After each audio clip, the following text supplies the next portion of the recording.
Let's go back to early in the month of October when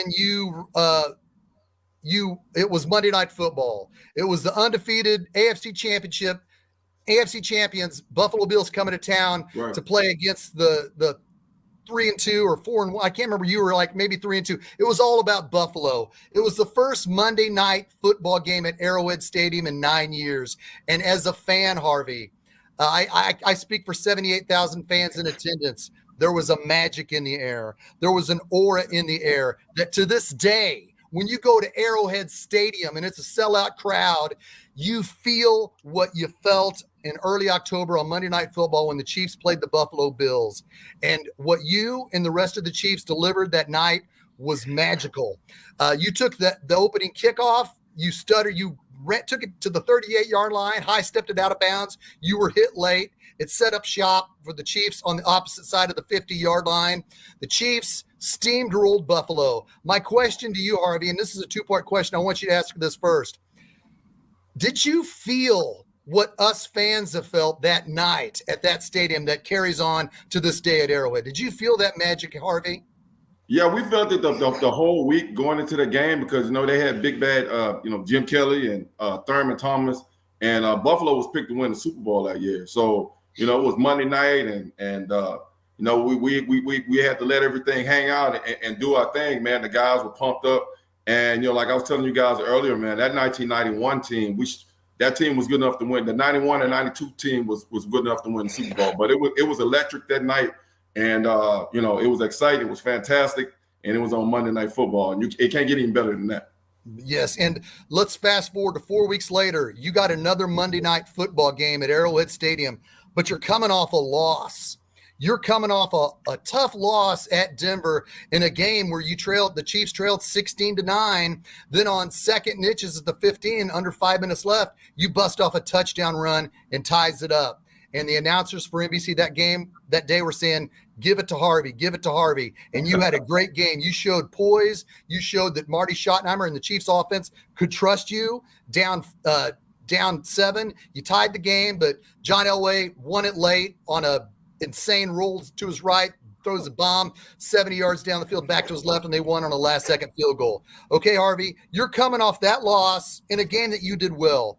It's Monday morning. It's Raiders week. What was Marty Schottenheimer's message to you? You're a rookie. This is your first time going up against the Raiders. You come off a heartbreaking loss. What was the vibe coming into practice that week once you were told it was Raiders week, Harvey? Well, I've been on both sides of that coin, man. And one thing about Marty Schottenheimer, Marty had a disdain for the Raiders. I mean, it was like, it was very, very personal. It was like, somebody from the Raider organization, kidnapped one of his kids.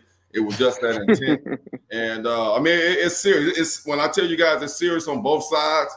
I mean, it's pretty drastic when I tell you about when you say rivalry. That you can talk about Green Bay and Chicago, but that Raider and Kansas City rivalry, man, that's a whole nother level. And he said, whatever we do, we can't lose to these guys. And the Raiders were pretty good at that time. I think Marcus was hurt. I think Marcus was on the sideline. Yeah. So, I was like, Marcus was, one of my idols when I was growing up. So, I wanted to show him that I was the new kid in town.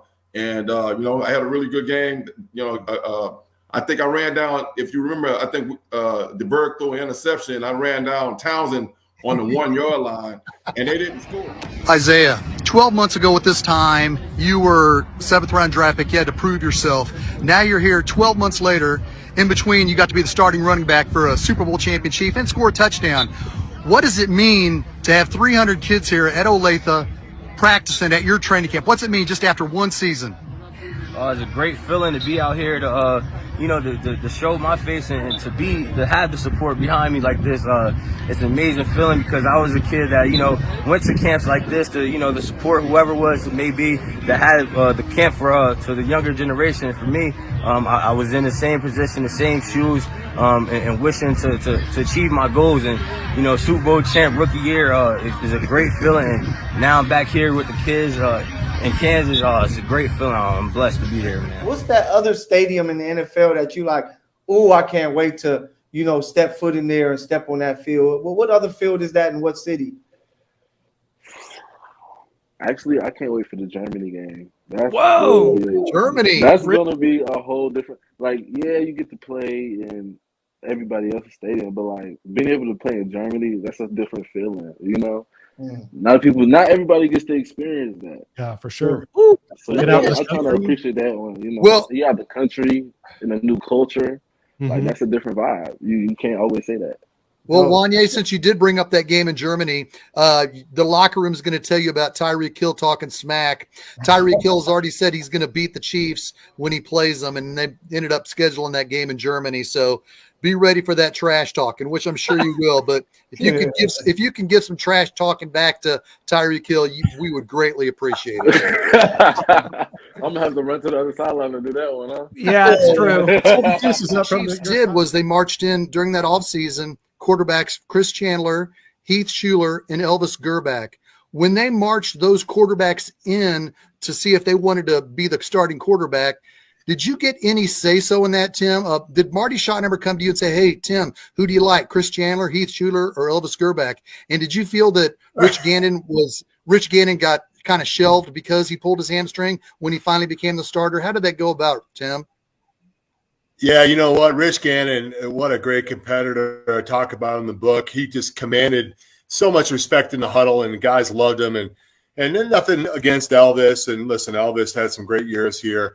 But Rich was really kind of our guy, the offensive lines guy. That offense was geared and loved Rich Gannon. No, to answer your question, I don't think they had that kind of poll that Marty Schottenheimer would ask me any questions. You got the Lamar, Patrick Mahomes now, I think, probably has a little bit of say of what wide receivers coming in, maybe offensive linemen. And then LeBron James, obviously, he's basically the GM of his team. So those superstars, they didn't ask offensive linemen.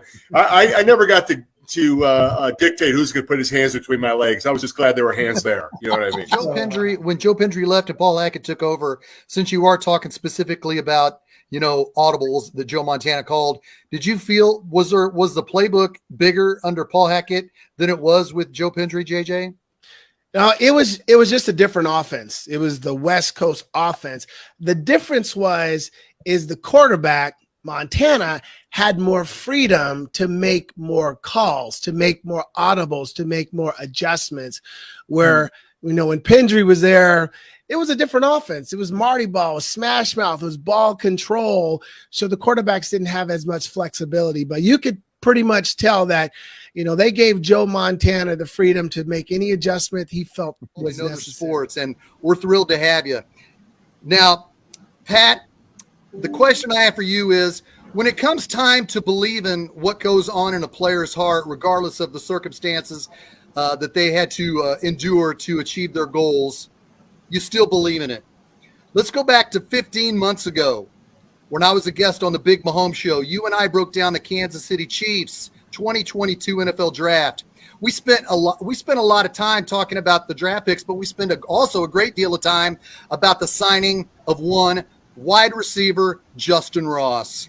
We spent time breaking down his potential as well as his injury and what he could be once he got better.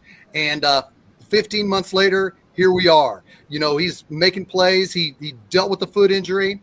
And I want to talk about something that you touched on with Linda Dorsey and Tanisha Mahomes on Two Gems and a Mic. Make sure and check out Two Gems and a Mic with the diva Tanisha Mahomes as well as Linda. You touched on it as well. You continue to talk about Justin Ross practicing with Patrick. You continue to talk about everything about his potential.